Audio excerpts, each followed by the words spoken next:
Assalamualaikum warahmatullahi wabarakatuh, and a very good morning, good evening, good night, wherever time you are in now.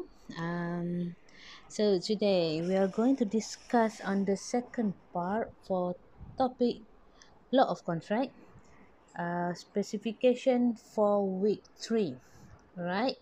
We have discussed before earlier on the type of contract. We have three types of contract, which is valid, void and voidable. Valid is kontrak yang sah, void kontrak yang tak sah, yang batal, dan voidable is boleh batal. Okay.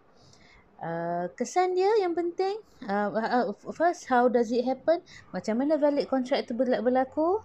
Kalau all of the elements of a valid contract is fulfilled. Kita ada 9 elemen in which it must all of the 9 element must be fulfilled. You tak boleh choose ya. 9 kena cukup. Kalau tak cukup, dia akan pergi kepada second one. Dia kata missing elements of a valid contract. Maknanya kalau satu elemen tak cukup, kontrak itu akan jadi void. Right. Ataupun void kontrak boleh berlaku kalau kontrak itu declared to be void by the law. Okay, because the court will not enforce a void contract. Okay, and voidable. How to open? Okay, voidable kontrak itu boleh batal. Ia bergantung kepada suffering party, orang yang affected by the contract itu. Affected sebab apa? Sebab kontrak itu entered without free consent. Oh lama betul baik no. Okay, free consent. Free consent boleh berlaku kalau stop here. How do I? Okay, free consent boleh berlaku kalau 5 perkara, atas 5 perkara. Nanti kita akan bincangkan satu-satu. Alright. These are the effects. Kalau kontrak itu valid, you boleh terminatekan kontrak and you can claim remedies. We have a lots of remedies yang kita boleh claim.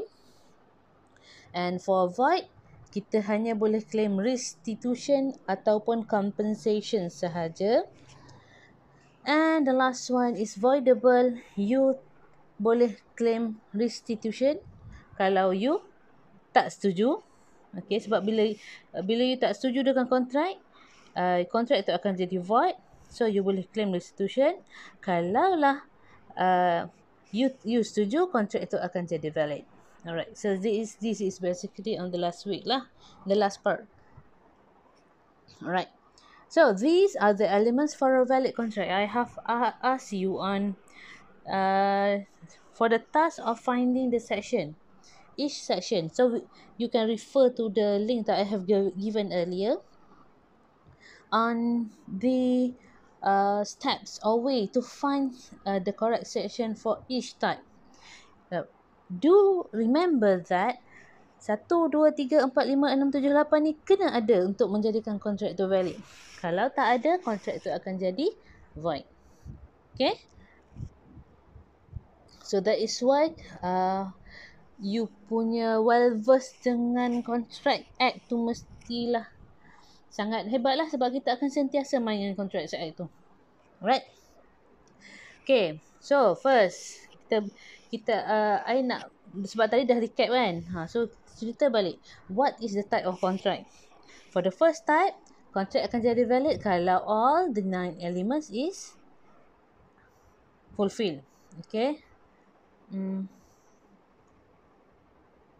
sini kat dah boleh kan? 9 tak boleh nak conteng pun.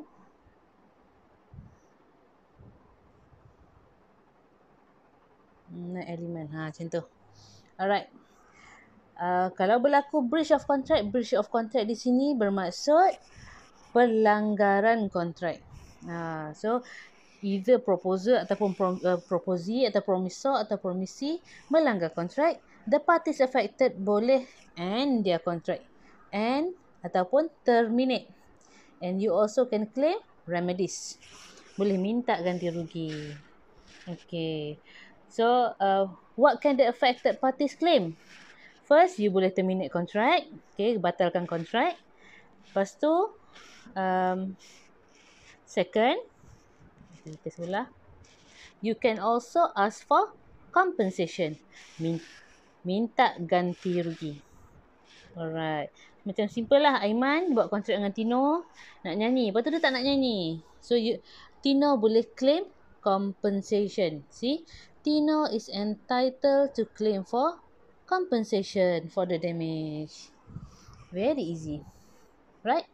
Okay. Ingat kalau kontrak tu valid, you boleh batalkan kontrak and you can claim compensation. So, compensation must naturally arose from the breach of contract lah. Kalau lah Tino tadi tak nak, Aiman tak nak menyanyi. Tino tak boleh nak claim kerugian daripada Aiman disebabkan benda yang tak ada kaitan lah. Apa stadium dia tak laku. Tak boleh lah. Dia kena claim untuk jumlah pampasan sahaja. Okay, and it also must be caused by breach of contract, disebabkan oleh pelanggaran kontrak. Okay, next kita pergi kepada void contract. Elements of a valid contract I akan cover on next week. Sebab kita ada 8 elemen, so kita akan bincangkan satu setiap elemen tu. Alright. The second types, void contract, kontrak yang terbatal, yang terbatal kan. Okay. A contract can be void if the 8 elements for a valid contract is not fulfilled. Salah satu daripada yang 9 tadi yang kita cari tadi tu tak dipenuhi. Ataupun the contract is not enforceable by law. Okay. Macam mana kita nak tahu kontrak itu not enforceable by law? Kita tengok section 26, 27, 28, 29, 30 dengan 31. Okay. First, agreement made without consideration. Agreement tak ada balasan. Ingat lagi tak yang last class? Saya cakap, kalaulah si Kashi beli kucing daripada siapa? Hana kot. Hana. So, Hana mestilah bagi dekat Kashi kucing. Kashi bagi dekat Hana duit RM100. So, that is the consideration. Kalau kontrak itu tak ada consideration, kontrak itu akan jadi void. Tetapi, awak nampak kat sini saya tak ada mana merah saya nak highlight. Okay, see the word unless, melainkan kontrak itu bertulis, diregisterkan, made with love and affection between parties in near relation.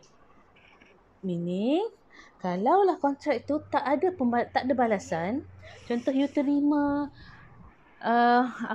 mak you, okay, bagi you kereta. So, you tak bayar apa-apa kat mak you kan? So, macam mana kita nak menjadikan kontrak itu sebagai sah? Kontrak antara you dengan mak you tu kena bertulis. Mana ada kontrak antara you dengan your mother, and your mother give you the car because of love and affection.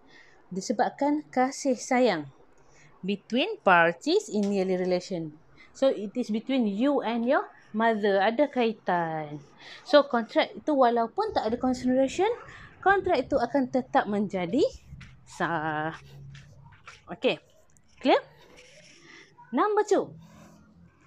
Section 27. Agreement to restraint of marriage. Maknanya restrain lah. Agreement untuk menahan orang daripada kahwin. Ia dikira sebagai tak sah. Kita tak boleh halang orang kahwin. Contohlah si Alia.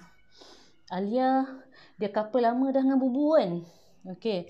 Lepas tu Alia minta Bubu sign agreement saying that if you kahwin dengan orang lain, you kena bayar I pampasan. Macam itulah. So, itu adalah halangan perkahwinan.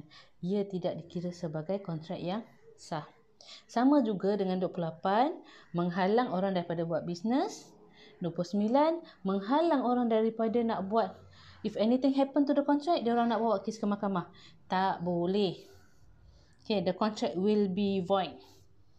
Okay, section 30, boleh tambah kat situ agreement yang tak pasti, which is not certain, or not capable to be made certain. So kontrak yang tak pasti pun dikira sebagai void.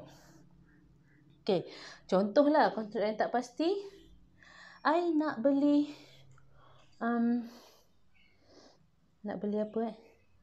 minyak. Minyak apa? Minyak urut, minyak dagu, minyak senyonyong. So it is not certain. So that kind of contract is void according to section 30. Okay, the last one, section 31, agreement by way of wager. Maknanya agreement yang berkaitan dengan judi lah, pun tak boleh. Okay, tambah lagi. Section 24. A consideration or object of a contract akan jadi tak sah, akan jadi void kalau first, it is forbidden by law. Ia dihalang oleh undang-undang. Contoh jual beli dadah. Or it is of nature that if permitted it will defeat any law. So, sebagai contoh, kontrak kata kalau you buat kontrak dengan Ahmad, okay, kata kalau if anything happens, you tak boleh bawa kes ke mahkamah. Oh no, tak boleh. It will defeat the purpose of law. Sebab tujuan ada undang-undang adalah untuk memberi justice kan. To give justice to the affected parties. Okay. Third, it is fraudulent. Kontrak berkaitan penipuan akan jadi illegal juga. Ataupun fourth, implies injury to the person or property of another. Contoh, Amira, dia tak puas hati dengan boyfriend dia, dia hire bonzer si Imran untuk pukul boyfriend dia. So that kind of contract, it implies injury kepada boyfriend si Amira tu. So injury tu tak semestinya you sakit, you pukul badan orang, you rosakkan harta benda dia macam Along kan, itu pun dikira sebagai illegal. Okay, ataupun the court regards it as immoral. For example, Aiko lend money to Biaj to obtain a divorce from her husband. So, dia kata, kalau aku bagi kau pinjam duit, aku nak kau ceraikan husband you. So, kontrak itu sah, tapi it is immoral. Kan? So, bila dah jadi immoral, boleh ke kita nak suruh orang suruh cerai-cerai suka-suka hati kan? Tak boleh kan? So, the object of a contract will be illegal ataupun opposed to public policy. For example, Jim, dia ada kes kat mahkamah. Okay, dia kenal dengan Khai ni, saksi penting dalam kes Jim. So dia macam nak bagi rasuah lah.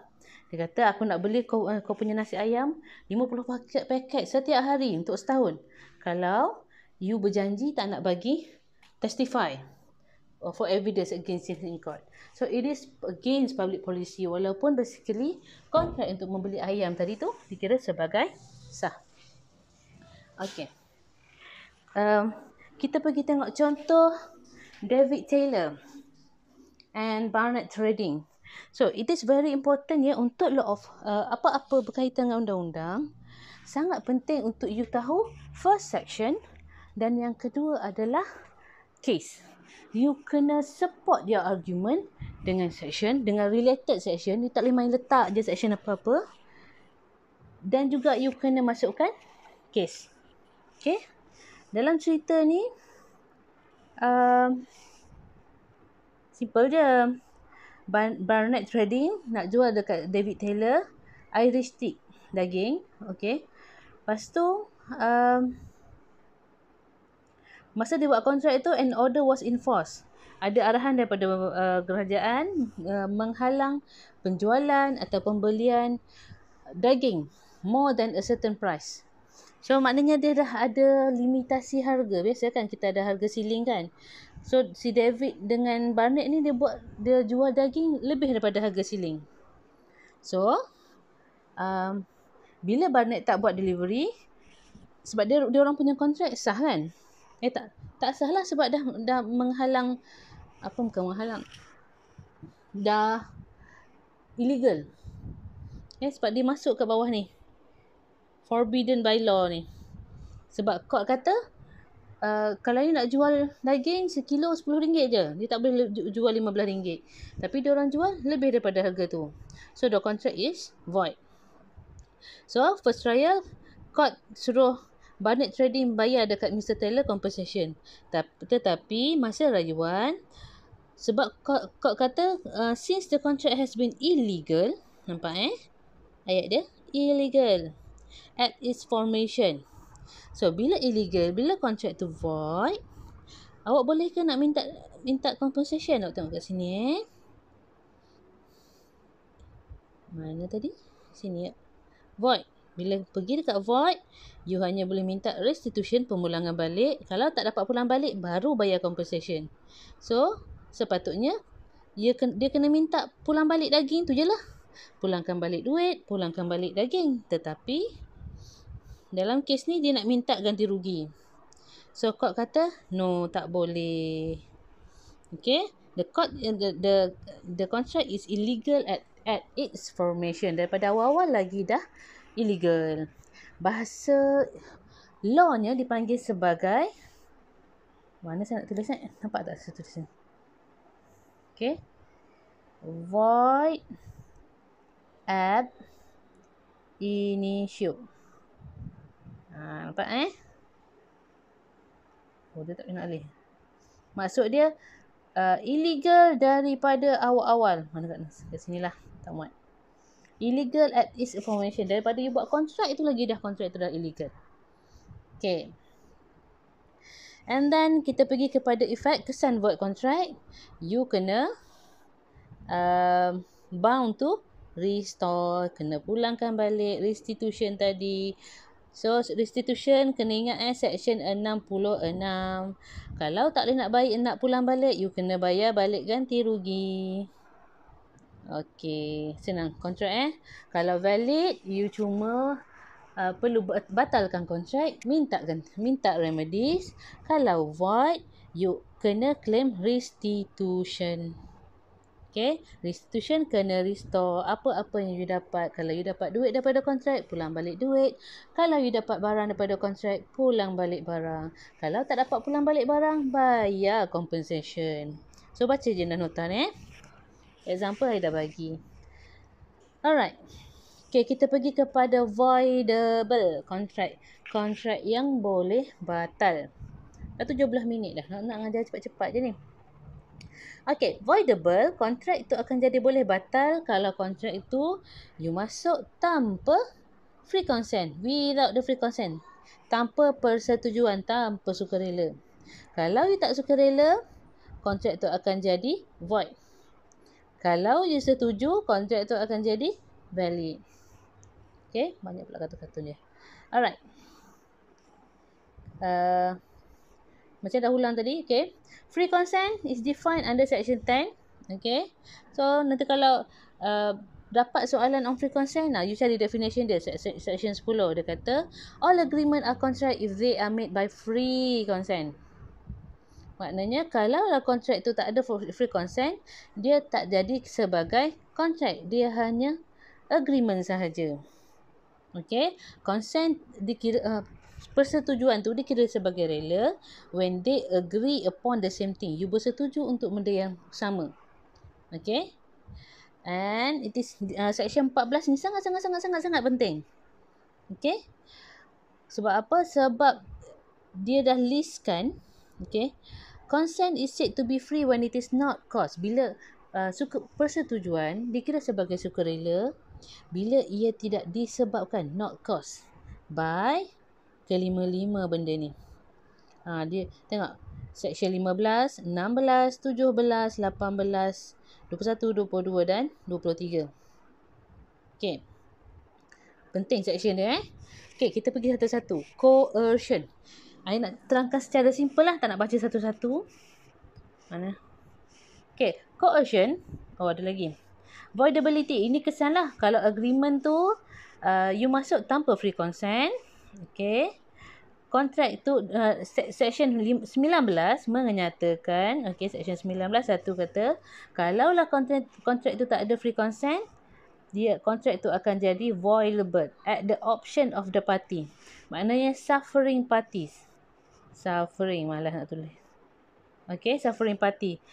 Dia orang yang terseksa dengan sebab kontrak itu, dia ada dua pilihan. Okay. So kalaulah dia setuju, kontrak itu akan jadi sah. Kalau tak setuju, kontrak itu akan jadi batal. Okay. So ingat section 19 ni very penting untuk kesan. Sebab nanti bila I bawa soalan exam untuk you punya test kan, I akan bagi contoh. Okay, ini adalah contoh kes berkaitan dengan voidable contract. Kita ada 5 tadi kan. So you kena tahu kesan kalau voidable contract. Kalaulah kontrak itu disebabkan coercion, fraud, misrep semua tu, kontrak itu akan jadi voidable. So you kena rujuklah section 19 ni. Okay. Okay, consequences ni, kalaulah you batalkan, okay, nampak if a person at whose option is voidable, rescind, dia batalkan kontrak, not need to perform. Sebab you tak setuju dengan kontrak kan, so you tak perlulah perform kontrak tu. So and also you have to restore lah any benefit that you have got. Macam kita cerita tadi, sebab kalau kontrak tu dia kira sebagai void dah kan. Okay. Sekarang kita pergi kepada voidable contract tadi. Section 14 menyatakan consent tu tak kira sebagai sukarela bila disebabkan oleh kelima-lima perkara ini. Coercion, undue influence, fraud, misrep, mistake and... Okay, ada 5 perkara tadi Pertama, coercion. Paksaan. Senang je. Paksaan, coercion, force, dikira sebagai macam mana kita nak tahu dikira sebagai paksaan? Kalaulah paksaan tu melibatkan perbuatan yang dihalang oleh penal code. Kalau setakat Ali nak jual buku dekat Abu, tapi Abu kata Ali nak jual buku kat Abu, tapi Ali kata kalau you tak nak beli buku ni, I tak nak kawan dengan you. Ada tak dalam kanun keseksaan menyatakan perbuatan tidak berkawan itu dikira sebagai satu kesalahan? Tak ada kan? So ia tidak dikira sebagai coercion. Unless Ali cakap kat Abu, kau tak nak beli buku aku bunuh kau. Aku rogol adik kau. So that is fall under coercion. So perbuatan tu, awak tengok perbuatan paksaan tu macam mana Macam dalam kes Kesar Rumal ni, kau kata dia ada coercion sebab kontrak pemindahan tanah tu di bawah arahan Sultan, depan pula tentera Jepun. So orang yang buat kontrak tu tak rasa setuju, dia rasa terpaksa untuk jual tanah. So it falls under coercion. Okay, nombor 2, dah sebut cerita yang ni, undue influence, pengaruh yang tidak munasabah. So macam mana kita nak tahu orang tu ada pengaruh? Maknanya you kena tengok dalam situasi kes, one of the parties in position to dominate the will of the other and uses that position to obtain an unfair advantage over the other. Okay, macam mana kita nak tahu orang tu ada position? Ia boleh berlaku bila contoh antara lecturer dengan student. I cakap kat you, okay, I nak you beli buku akta sekarang. You akan beli tak? Beli kan? Sebab you nak dapat A paper I. I dah cakap, nak score paper law, kena beli akta. Tak ada akta, macam mana you nak jawab exam? So you beli disebabkan I as a lecturer has a position to dominate your will. Ataupun you dengan bos, ataupun you dengan doktor. Patient and doktor kan? Doktor suruh beli ubat macam-macam, you beli. Ataupun dengan lawyer kata mengaku bersalah je, mengaku. Apa lagi? Doktor, cikgu, lecturer. So you tengok kepada position dia. Macam kes Encik Noriah ni. Okay, nampak kat bawah ni. Encik Noriah ni nenek tua, dia dijaga oleh anak saudara dia. So anak saudara dia transfer tanah Encik Noriah ni, nenek ni, dekat Singapura atas nama dia. Dan anak saudara dia yang jaga. So Encik Noriah ni pula buta huruf, tak pandai nak baca. So dia dah, bila dia transfer, dia baru tahu. Lepas dah transfer, alamak aku bagi tanah berapa ekar ni kat anak saudara. So dia nak claim undue influence. So menanglah. Sebab Apa? First, dia tua. Kedua, dijaga oleh anak saudara. Ketiga, buta huruf pula. So, nampak ada pengaruh yang tidak munasabah oleh anak saudara dia. Okay. Yang ketiga, fraud. Senang. Penipuan. Apa-apa sahaja penipuan dikira sebagai fraud. Nak bezakan antara fraud dengan misrepresentation satu benda je. Fraud, you menipu ada niat. Okay, you tahu apa fakta yang cakap, I nak jual kereta. Dia kata kereta baru, rupanya kereta display. Kereta yang display kat, panggil display I rasa. Okay, kereta lama ataupun kereta display, you cakap kereta baru. Okay, you dah menipu. Sebab you tahu yang faktanya kereta tu adalah bukan kereta baru. That is fraud. Tetapi, kalau misrepresentation under section 18, you menipu tapi you tak tahu yang you menipu. Macam tu. So, ni dah banyak kali keluar exam differences between fraud and misrepresentation. So, fraud, you menipu and you tahu apa yang fakta yang cakap tu adalah satu penipuan. Misrepresentation, you menipu tapi you tak tahu apa yang you cakap tu tipu. For example, you jual jual biskut daripada supplier. Supplier cakap, ini biskut almond London very good for hari raya. Setiap biskut tu ada sebiji almond. Tetapi rupanya dalam setiap biskut tu dia letak almond hancur. You tak tahu. You jual biskut tu dekat customer, you cakap ni bagus ni kak. Biskut premium.